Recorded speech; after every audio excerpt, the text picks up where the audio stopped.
What if passion isn't excess, but the proof that you're still alive? Think about it.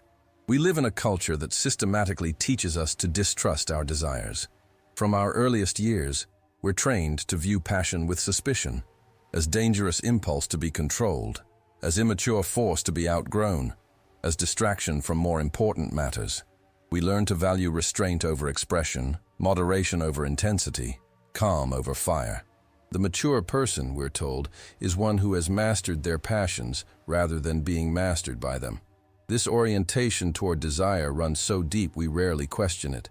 We internalize the message that our most intense yearnings, for experience, for connection, for beauty, for ecstasy, are somehow suspect.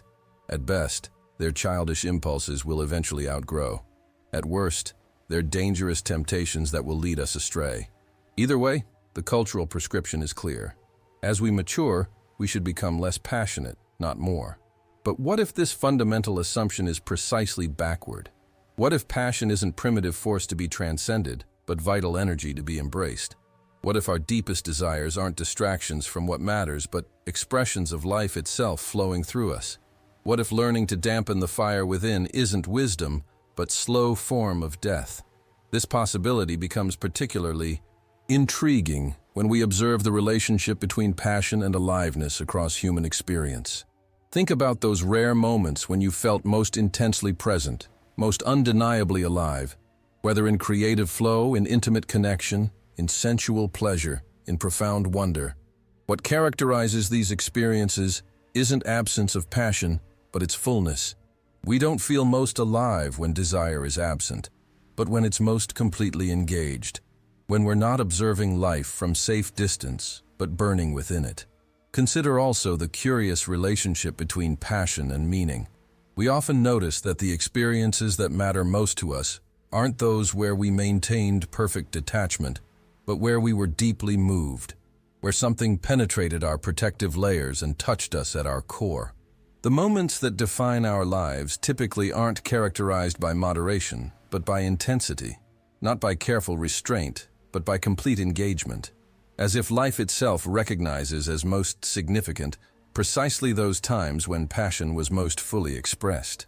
This pattern appears across diverse domains of human experience. In creativity, genuine innovation typically emerges not from cool analysis, but from passionate engagement, from being so moved by possibility that conventional boundaries temporarily dissolve.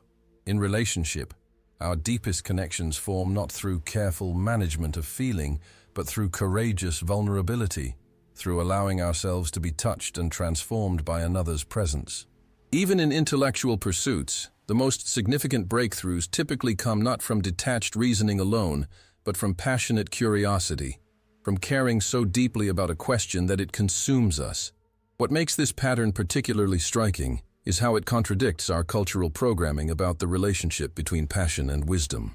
We're taught that maturing means becoming less moved, less affected, less passionate, developing greater distance from our desires rather than fuller expression of them. Yet the evidence of human experience suggests something quite different, that our deepest wisdom may emerge not from transcending passion, but from entering more fully into it, not by feeling less, but by feeling more completely and consciously. These observations point toward a radical possibility. What if passion isn't immature force to be outgrown, but vital energy essential to fully human life? What if desire isn't distraction from what matters, but expression of what matters most? What if the fire we're taught to dampen is actually the very essence of our aliveness, the universe itself burning through human form? One philosopher looked deeply into this possibility and emerged with revolutionary insight. That passion isn't opposed to wisdom, but its very foundation, that our deepest desires aren't separate from cosmic energy, but its direct expression through us, that to diminish the fire within isn't to transcend human limitation, but to deny life itself. A thinker who recognized that the true division isn't between those who feel and those who think, but between those who burn and those who merely exist.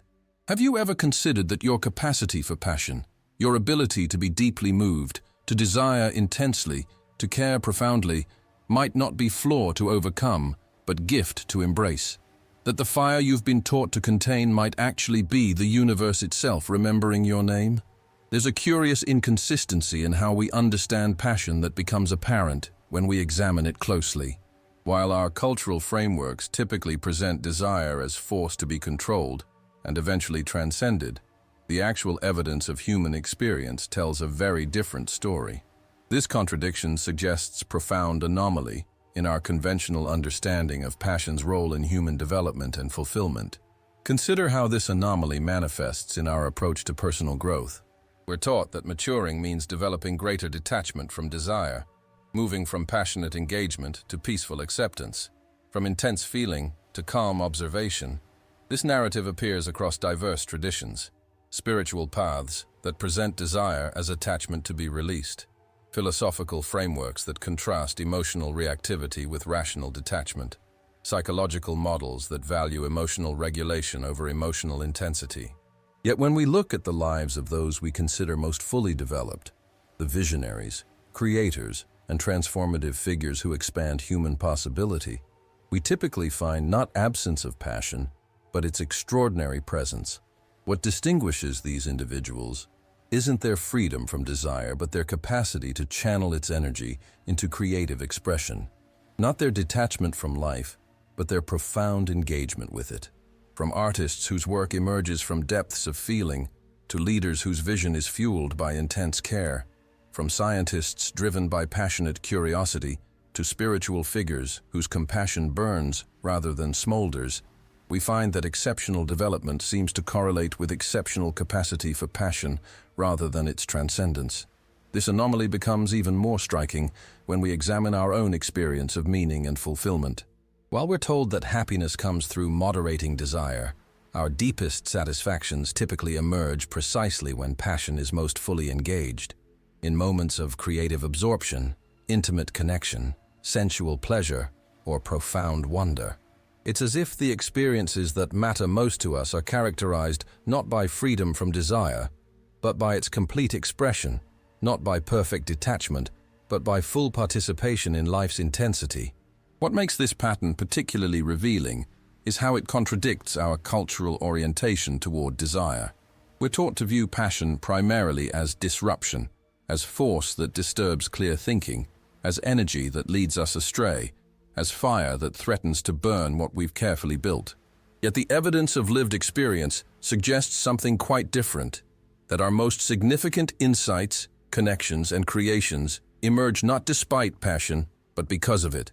Not by avoiding intensity, but by entering more completely into it. This contradiction points toward a radical possibility. What if our fundamental understanding of passion's role in human development has been backward? What if desire isn't primitive force to be gradually outgrown, but vital energy essential to fully human life?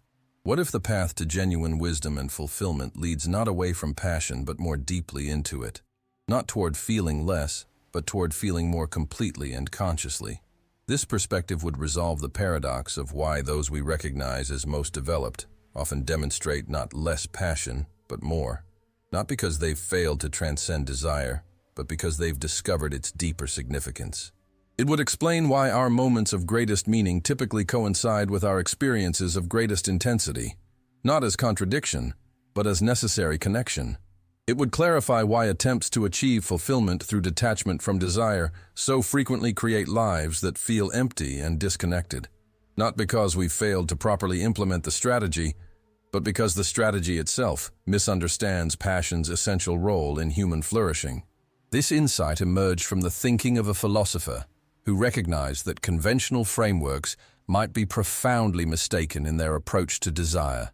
He saw that passion isn't opposed to wisdom, but its very foundation, not distraction from life's meaning, but direct experience of it.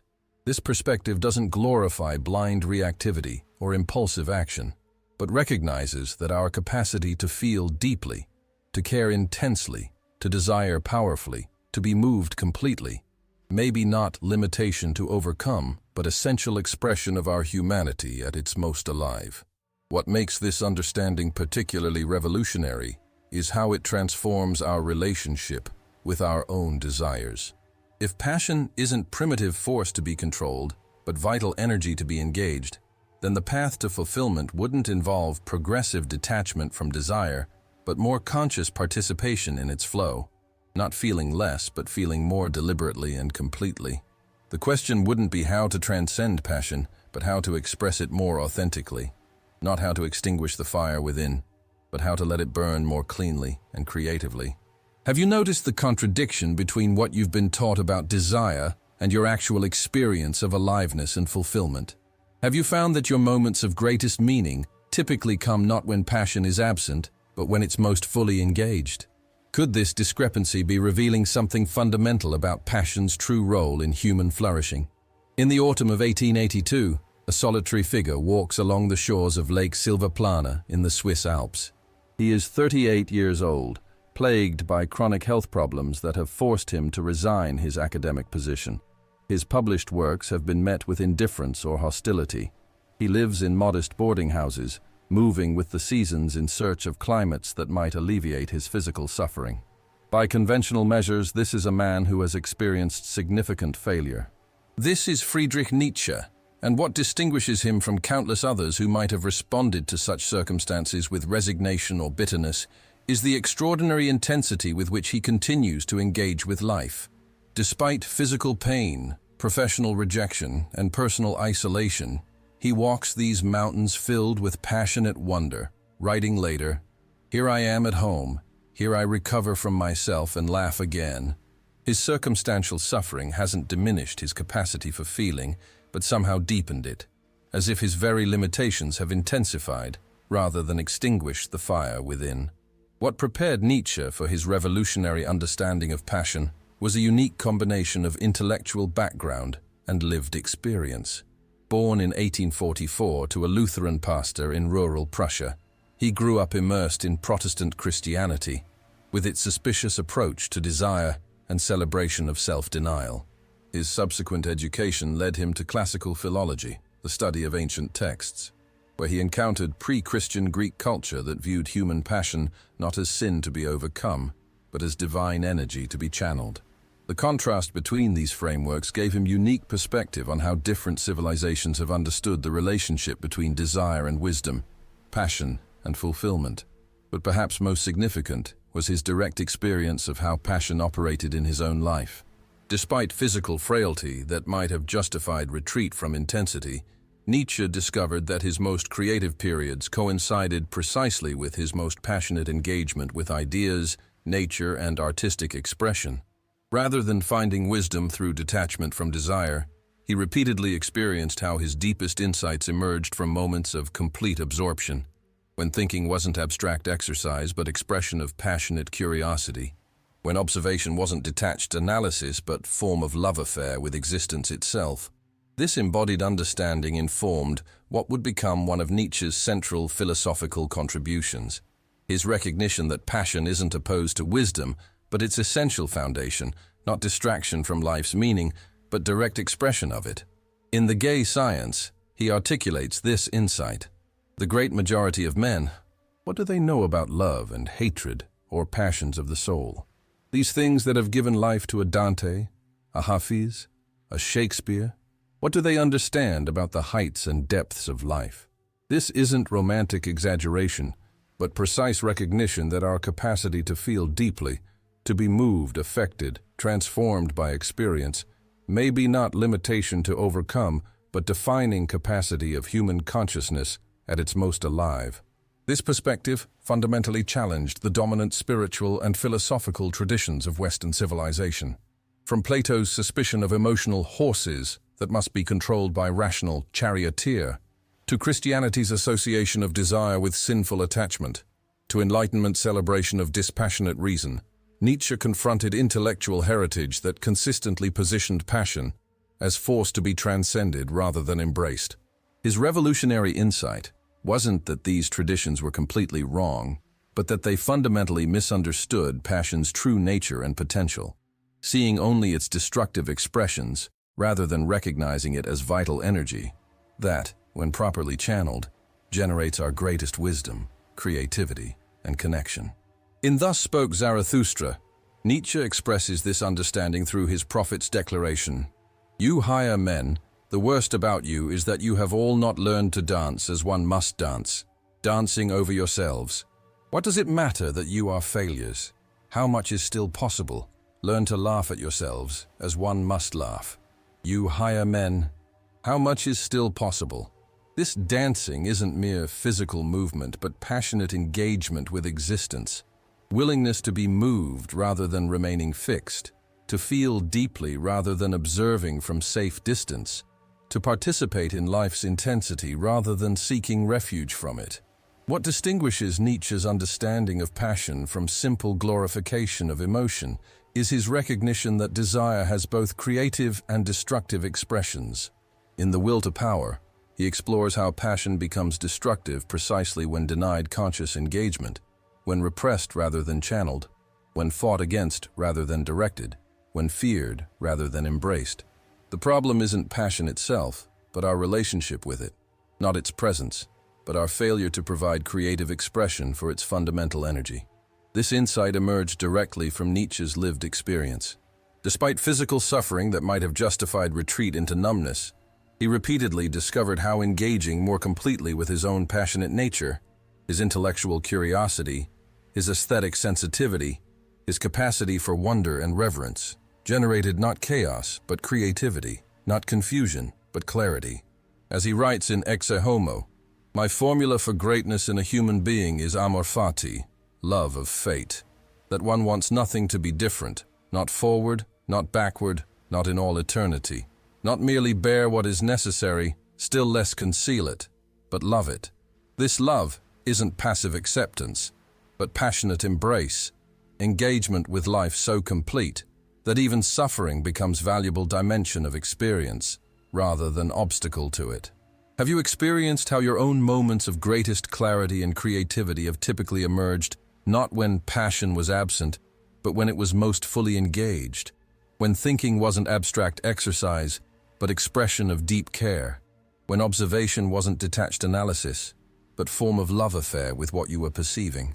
How has your relationship with your own passionate nature shaped your capacity for wisdom, connection, and creative expression? Nietzsche's investigation into passion's vital role began with careful observation of how desire actually functions in human experience, both historically and psychologically.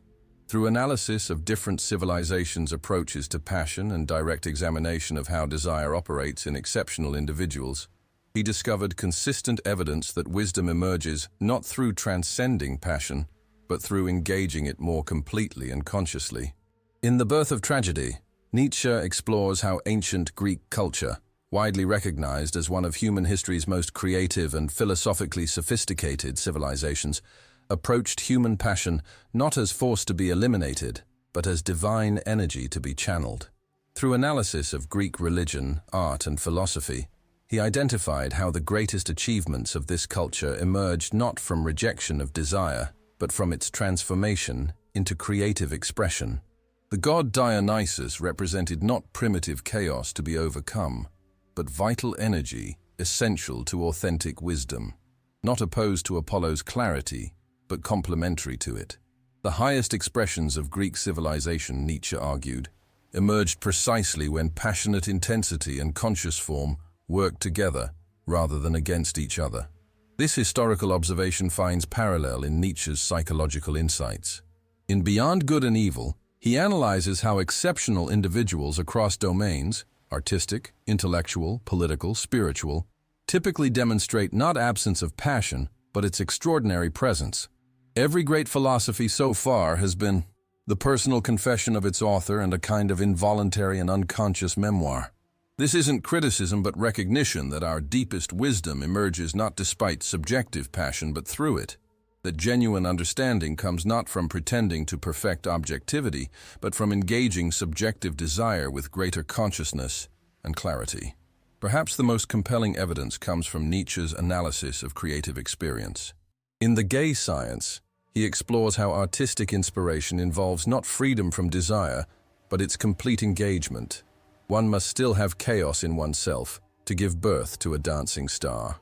This isn't romantic indulgence in disorder, but precise observation of how creative breakthrough requires passionate energy that temporarily exceeds existing forms. not rejection of structure, but generation of new structures through desire's transformative power. The artist creates not by escaping passion, but by providing channel for its expression, not by feeling less, but by transforming feeling into form. Similar patterns appear in Nietzsche's examination of other domains of human achievement. In his analysis of philosophical insight, he observes how genuine understanding emerges not from abstract detachment, but from passionate engagement with questions that matter. Every profound thinker is more afraid of being understood than of being misunderstood. In his study of spiritual development, he notes how authentic transcendence comes not through denying desire, but through transforming its direction and expression. The spiritualization of sensuality is called love.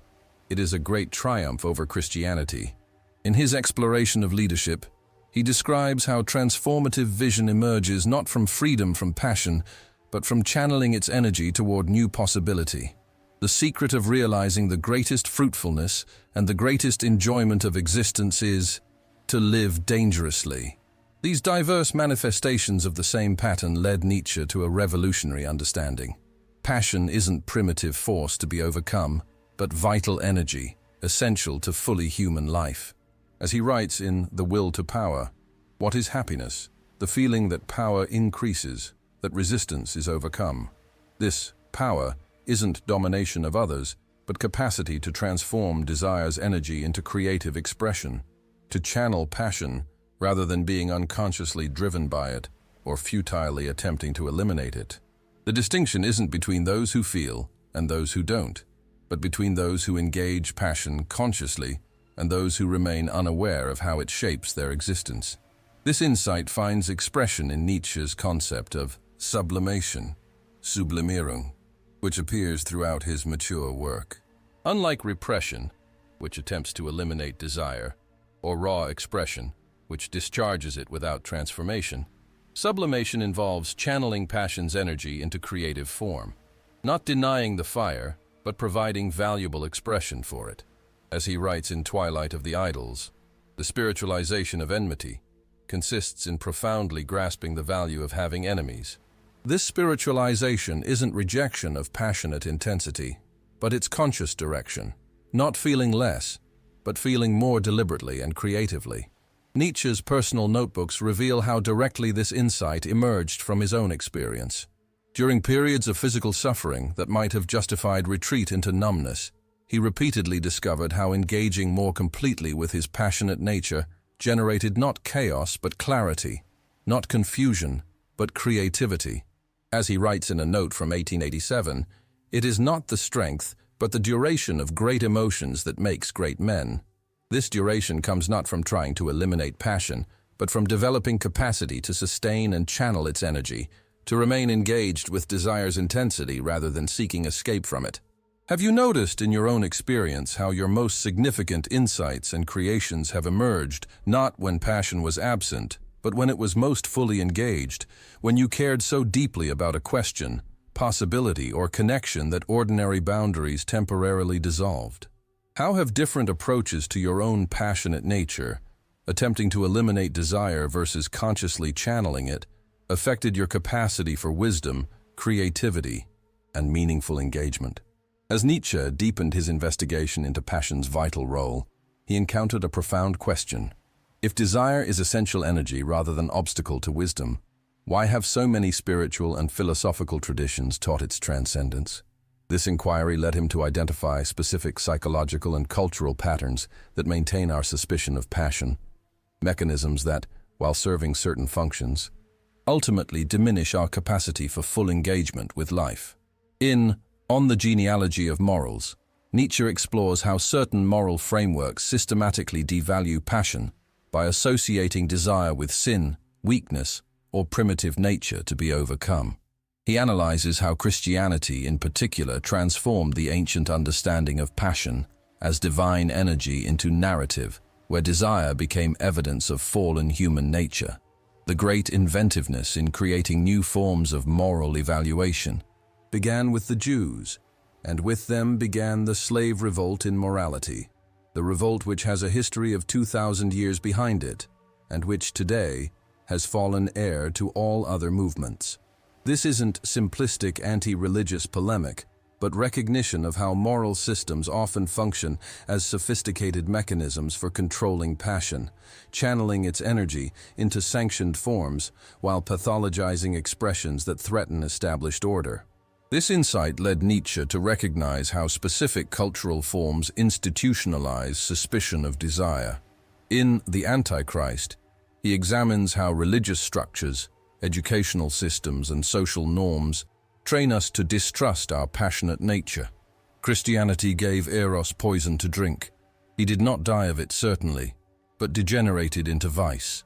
This degeneration occurs not because passion itself is inherently destructive, but because denying its healthy expression forces it into distorted forms, not because desire is inherently sinful, but because treating it as sinful prevents its conscious integration and creative channeling. What makes these patterns particularly powerful is how they become internalized in our psychology. In Beyond Good and Evil, Nietzsche analyzes how the bad conscience, internalized sense that our desires are shameful, creates divided self that simultaneously experiences passion and condemns it. Everything that elevates an individual above the herd and intimidates the neighbor is henceforth called evil. The fair, modest, submissive, conforming mentality gains moral approbation and honorific terms. This division doesn't eliminate desire, but forces it underground, creating pattern where passion continues to operate, but without conscious awareness or creative direction. The result of these combined forces, moral, cultural, psychological, is what Nietzsche diagnosed as decadence, condition where life's vital energy becomes turned against itself.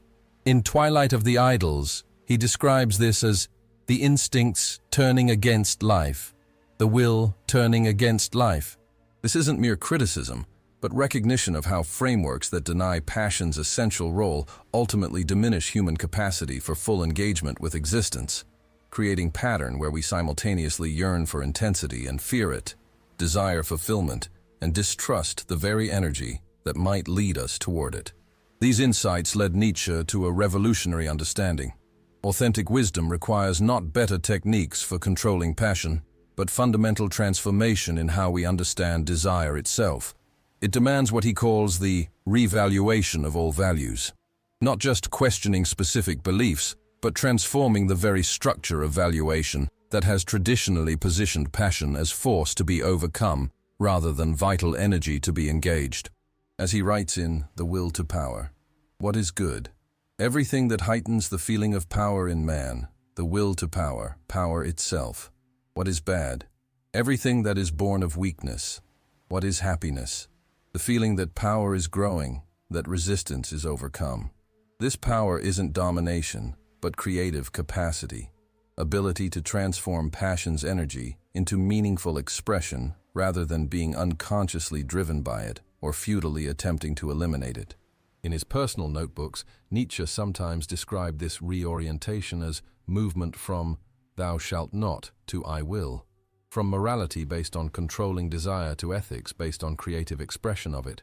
This isn't rejection of values, but transformation of their foundation, shifting from frameworks that attempt to regulate passion from outside to understanding that recognizes how authentic value emerges through, rather than despite, desire's vital energy. As he expresses in a note from 1885, "My philosophy aims at an ordering of rank, not at an individualistic morality.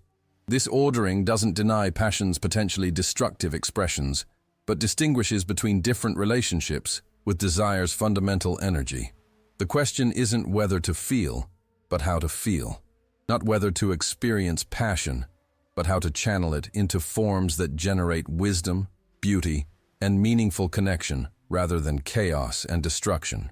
As Nietzsche writes in The Gay Science, the great majority of people lack an intellectual conscience. The great majority of people does not consider it contemptible to believe this or that and to live accordingly, without first having given themselves an account of the final and most certain reasons pro and con, and without even troubling themselves about such reasons afterward. This intellectual conscience isn't absence of passion, but it's conscious engagement, not feeling less, but feeling more deliberately and completely.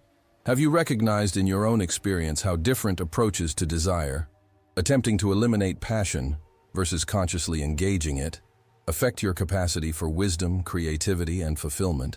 How have cultural messages about the dangers of desire shaped your relationship with your own passionate nature?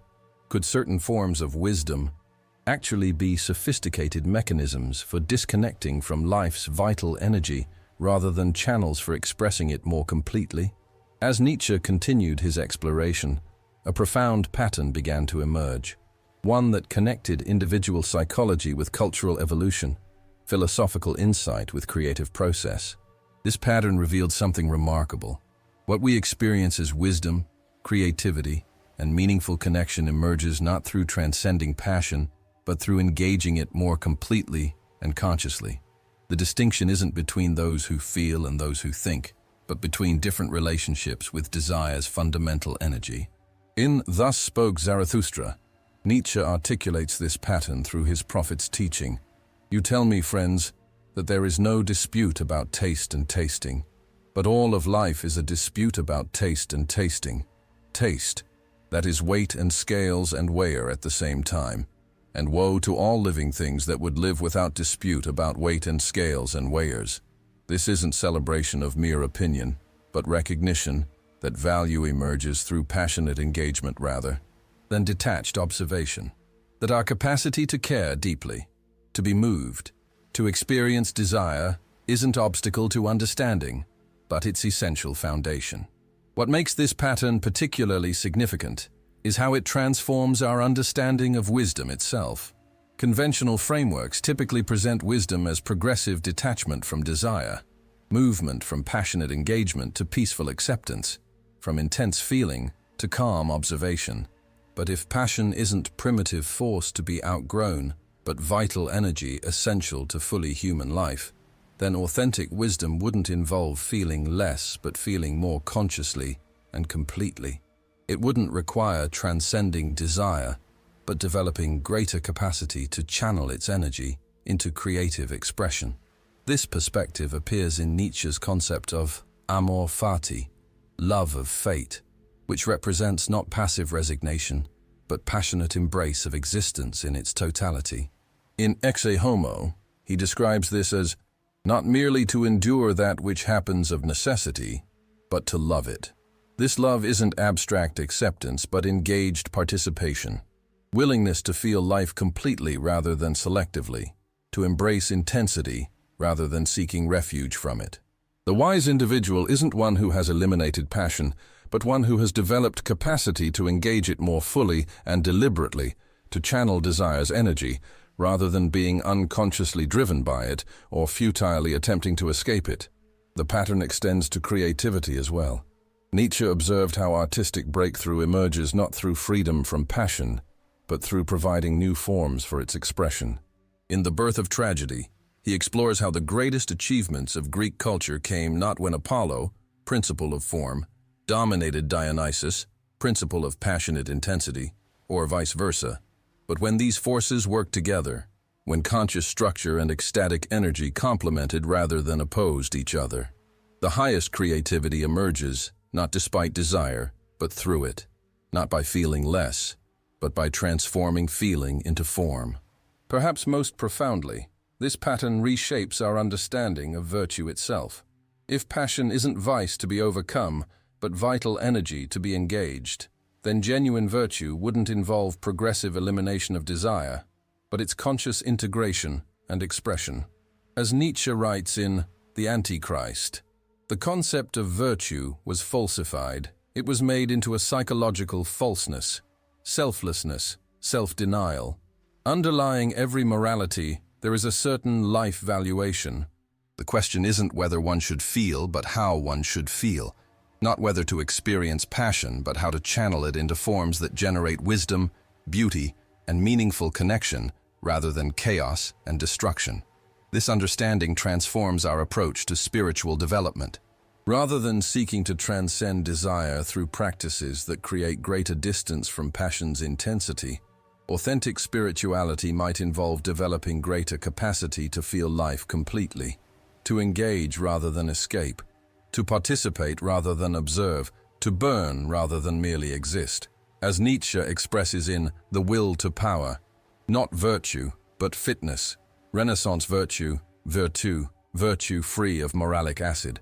This fitness isn't moral perfection, but creative vitality, capacity to transform passion's energy rather than simply regulating or repressing it. The most revolutionary aspect of this pattern is how it reframes our relationship with suffering itself. If wisdom emerges not despite passion but through it, then difficulty becomes not obstacle to overcome, but potential catalyst for deeper engagement with life. As Nietzsche writes in The Gay Science, what if pleasure and displeasure were so tied together that whoever wanted to have as much as possible of one must also have as much as possible of the other? You have the choice, either as little displeasure as possible, painlessness in brief, or as much displeasure as possible as the price for the growth of an abundance of subtle pleasures and joys that have rarely been relished yet. This isn't glorification of suffering, but recognition that capacity to feel deeply, both pain and joy, may be essential to wisdom and fulfillment rather than impediment to them. What distinguishes this understanding from mere indulgence in emotion is Nietzsche's recognition that passion has both creative and destructive expressions. The question isn't whether to feel, but how to feel. Not whether to experience desire, but whether that experience is conscious or unconscious, creative or reactive, expansive or contractive. As he writes in Beyond Good and Evil, the degree and kind of a man's sexuality reaches up into the ultimate pinnacle of his spirit. This sexuality isn't merely physical, but represents life's fundamental creative energy, force that can either generate new possibility or remain trapped in repetitive patterns depending on our relationship with it. Have you recognized in your own experience different qualities of passion, some that feel reactive and contractive, others that feel creative and expansive? How has your relationship with desire's fundamental energy, whether attempting to eliminate it, unconsciously expressing it, or consciously channeling it, affected your capacity for wisdom, creativity, and meaningful connection? The implications of Nietzsche's insight into passion's vital role extend far beyond abstract philosophy, revolutionizing our understanding of wisdom, creativity, ethics, and even the fundamental purpose of human existence. If he's right that desire isn't obstacle to be overcome but essential energy to be engaged, then many of our basic assumptions about human development and fulfillment require radical reconsideration. First, this perspective transforms our understanding of wisdom itself. Conventional frameworks typically present the wise person as one who has achieved freedom from desire, who has transcended passion's pull to reach state of detached equanimity. But if passion isn't primitive force to be outgrown, but vital energy essential to fully human life, then authentic wisdom wouldn't involve progressive detachment from desire, but greater capacity to feel consciously and completely. As Nietzsche writes in Beyond Good and Evil, every virtue inclines to stupidity, every stupidity to virtue, stupid to the point of sanctity. They say in Russia, let us make sure that we do not become stupid to the point of virtue. This isn't rejection of virtue, but recognition that wisdom emerges through passionate engagement rather than detachment, not by feeling less, but by feeling more deliberately and completely. This reframing resolves the paradox many experience between wisdom and aliveness. We often notice contradiction between spiritual teachings that promote detachment from desire and our intuitive sense that full engagement with life requires passionate participation rather than observation. From Nietzsche's perspective, this isn't genuine contradiction, but artificial separation based on fundamental misunderstanding of wisdom's nature. True wisdom doesn't involve transcending passion, but transforming our relationship with it, not escaping desire, but engaging it with greater consciousness and creativity. Second, this insight revolutionizes our understanding of ethics. Traditional moral frameworks typically present virtue as progressive victory over desire, development of greater control over passionate nature through discipline and self-denial. But if passion isn't vice to be overcome, but vital energy to be expressed, then authentic virtue wouldn't involve eliminating desire, but channeling it into forms that generate wisdom, beauty, and meaningful connection. As Nietzsche writes in The Antichrist, What is good? All that heightens the feeling of power, the will to power, power itself in man. What is bad? All that proceeds from weakness. This power isn't domination, but creative capacity, ability to transform passion's energy rather than being unconsciously driven by it or futilely attempting to escape it. This ethical perspective appears in Nietzsche's concept of self-overcoming, Selbstüberwindung, which represents not victory over desire, but its continuous transformation into more conscious expression. In Thus Spoke Zarathustra, he expresses this through his prophet's teaching. I love him who wants to create beyond himself, and thus perishes. This perishing isn't literal death, but transformation, willingness to let previous forms of selfhood dissolve, so that desire's energy can find new and more authentic expression. The virtuous person isn't one who has eliminated passion, but one who continuously channels its energy into evolving forms that reflect growing wisdom and creative capacity. Third, this understanding transforms our conception of creativity itself. If passion isn't primitive force to be controlled but vital energy essential to human flourishing, then creative acts aren't merely aesthetic expressions, but direct engagement with life's fundamental generative power. The artist, scientist, philosopher, or innovator who brings new possibility into being isn't just making product, but channeling cosmic energy that flows through rather than despite desire. As Nietzsche writes in Twilight of the Idols, art is the great stimulus to life. How could one understand it as purposeless, as aimless, as l'art pour l'art? This creative understanding extends beyond conventional arts into all domains of human activity. In The Gay Science, Nietzsche explores how we might approach our entire existence as creative act, rather than moral duty or philosophical problem. One thing is needful: to give style to one's character, a great and rare art. This stylization isn't superficial aestheticism, but recognition that every choice, relationship, and activity provides opportunity to channel passion's energy with greater consciousness and creativity, to transform desire not by eliminating it, but by expressing it more authentically. Perhaps most profoundly, this insight transforms our understanding of life's fundamental purpose. If passion isn't distraction from what matters, but expression of what matters most, then human fulfillment wouldn't involve transcending desire, but engaging it more completely and consciously. The meaning of existence wouldn't be found by escaping passion's intensity, but by entering more fully into it, not by feeling less, but by burning more brightly and cleanly. As Nietzsche expresses in The Will to Power, this world is the will to power, and nothing besides. And you yourselves are also this will to power, and nothing besides. What distinguishes this perspective from mere hedonism is Nietzsche's recognition that passion has both creative and destructive expressions. The question isn't whether to feel, but how to feel. Not whether to experience desire, but whether that experience expands or contracts life's possibilities, generates wisdom or perpetuates ignorance, creates beauty or produces ugliness. As he writes in The Gay Science, what separates two people most profoundly is a different sense and degree of cleanliness.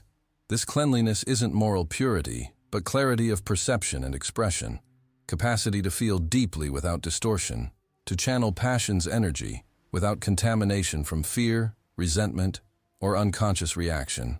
Have you experienced how different relationships with your passionate nature, attempting to eliminate desire versus consciously engaging it, affect your sense of wisdom, virtue, and creative capacity?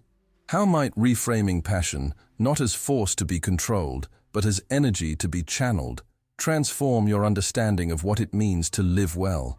If Nietzsche's insight about passion's vital role is so liberating, why hasn't it fundamentally transformed our cultural understanding of desire? Why do we remain fixated on controlling passion rather than engaging it more consciously and completely? Nietzsche identified powerful systemic forces that maintain our suspicion of desire, not through conscious conspiracy, but through institutional and psychological patterns that perpetuate separation between passion and wisdom, despite the limitations this separation creates. Religious institutions have been perhaps the most obvious force reinforcing this division.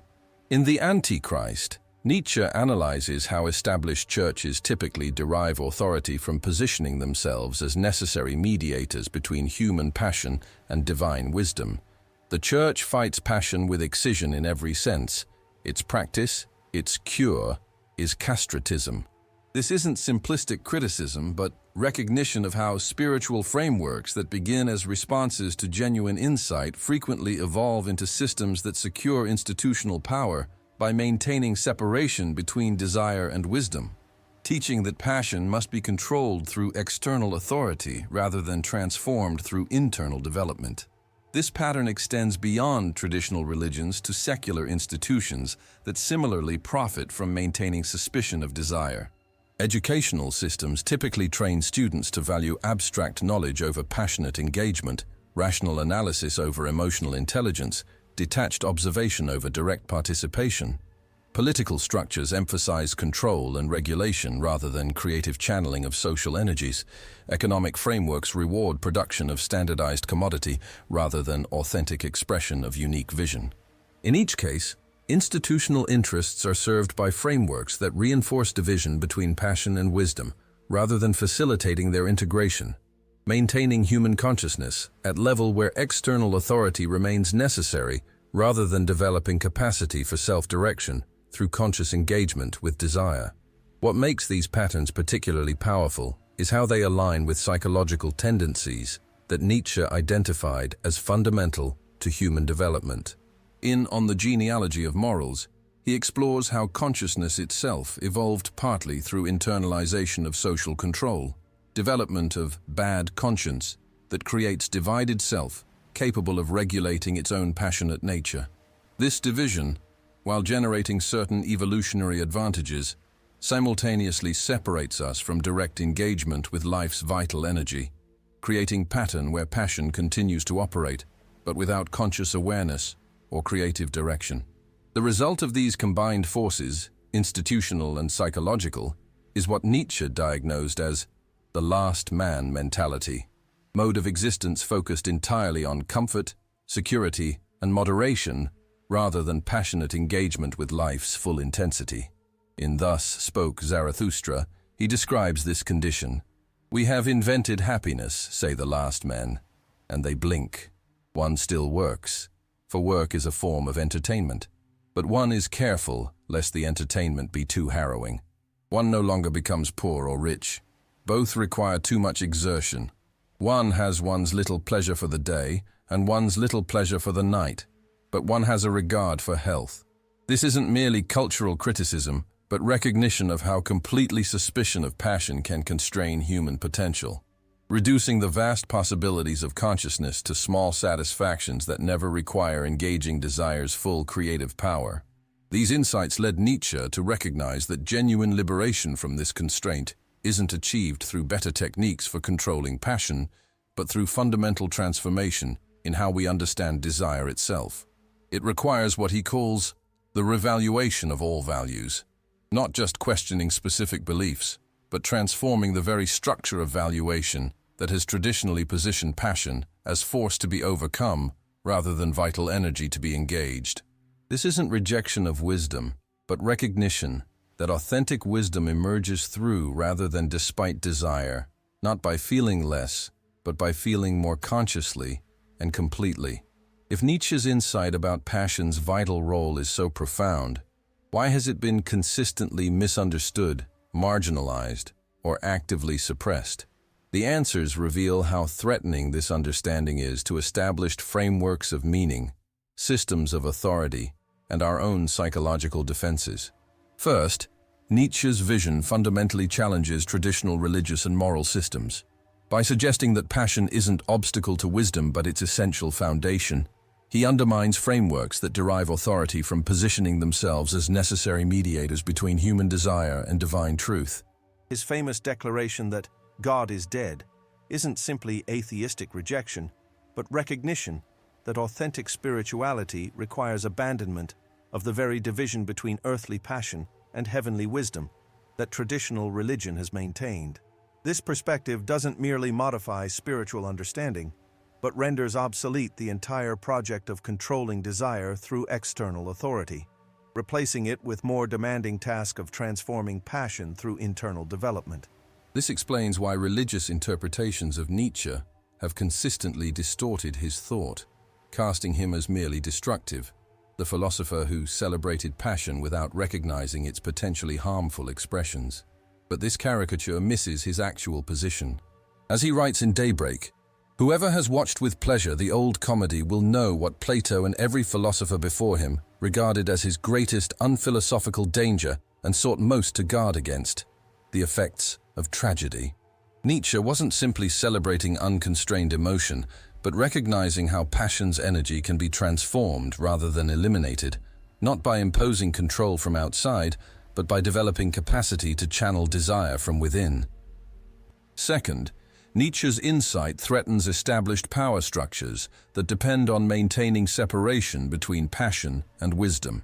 Educational institutions that train students to value abstract knowledge over direct engagement, political systems that emphasize control rather than creative channeling of social energies, economic frameworks that reward standardized production rather than authentic expression, all maintain their authority by perpetuating division between desire and wisdom rather than facilitating their integration.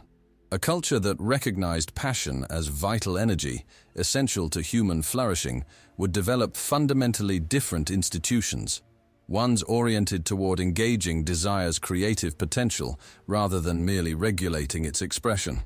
Nietzsche experienced this institutional resistance firsthand. His works were largely ignored by the academic establishment during his lifetime, and when they gained attention after his death, they were often selectively interpreted to neutralize their most revolutionary aspects. His insight about passion's essential role in wisdom was typically reduced to either rational argument, missing its embodied nature, or romantic emotionalism, missing its intellectual rigor. These misinterpretations served to contain his thought within existing frameworks, rather than allowing it to transform those frameworks as he intended. Third, and perhaps most significantly, Nietzsche's perspective challenges our psychological defenses against life's full intensity. In The Gay Science, he explores how consciousness naturally develops mechanisms for maintaining comfortable distance from existence, conceptual frameworks, moral systems, social identities that protect us from direct encounter with life's raw power. The more eyes, different eyes, we can use to observe one thing, the more complete will our concept of this thing, our objectivity, be. This objectivity isn't detachment from passion, but engagement with it from multiple perspectives. Not feeling less, but feeling more completely and consciously. This psychological resistance explains why even those who intellectually understand Nietzsche's insight rarely transform their actual relationship with desire. The patterns of self-protection that he identified, internalized suspicion of passion, division between thinking and feeling, fear of desire's intensity, aren't just concepts, but embodied defenses against life's full power. To recognize passion as vital energy, rather than dangerous force, means confronting existence without the comfortable distance these defenses provide, a form of courage that many find too demanding to sustain. Nietzsche's personal writings reveal his awareness of how threatening his insight would be, not just to institutions, but to individuals' psychological comfort. In a note from 1887, he writes, "It is not the works, but the belief which is here decisive and determines the order of rank. The noble soul has reverence for itself." This reverence includes respect for one's own passionate nature, willingness to engage desire as vital energy rather than treating it as dangerous force to be controlled or transcended, a perspective that many find more challenging than the limitations of conventional frameworks that maintain comfortable separation between passion and wisdom. The final question isn't whether Nietzsche was right about passion's vital role. The evidence increasingly suggests he glimpsed something profound about desire's essential relationship with wisdom, creativity, and authentic fulfillment. The question is, what it means to live as if this understanding were true. How would our existence transform if we recognized passion not as dangerous force to be controlled, but as vital energy to be engaged, not as obstacle to wisdom, but as its very foundation? The transformation begins with fundamental shift in how we relate to our own desires.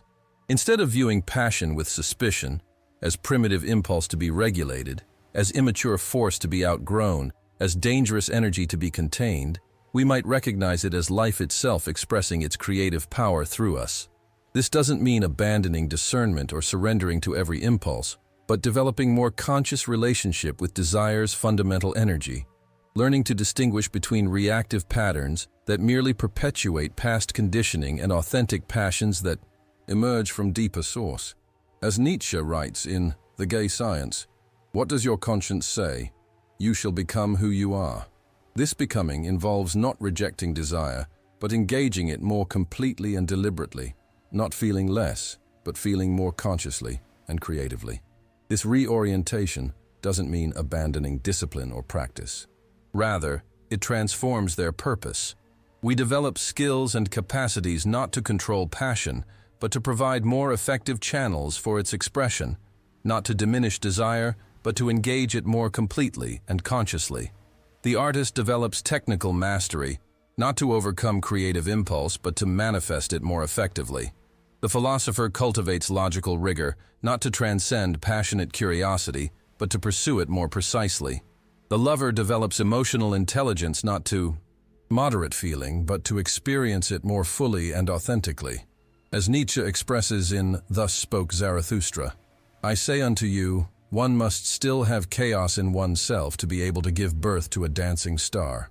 The chaos isn't random disorder, but passion's generative power. The creative energy that requires not elimination, but conscious channeling. Perhaps most profoundly, this perspective transforms our relationship with life itself. If passion isn't distraction from what matters, but expression of what matters most, then authentic living wouldn't involve transcending desire, but engaging it more completely, not dampening the fire within, but allowing it to burn more brightly and cleanly. As Nietzsche writes in The Will to Power, "This world is the will to power, and nothing besides, and you yourselves are also this will to power, and nothing besides." This will isn't mere drive for dominance, but creative force that continuously generates new possibility, cosmic energy that flows through rather than despite human desire. This approach doesn't promise constant ecstasy or perfect fulfillment.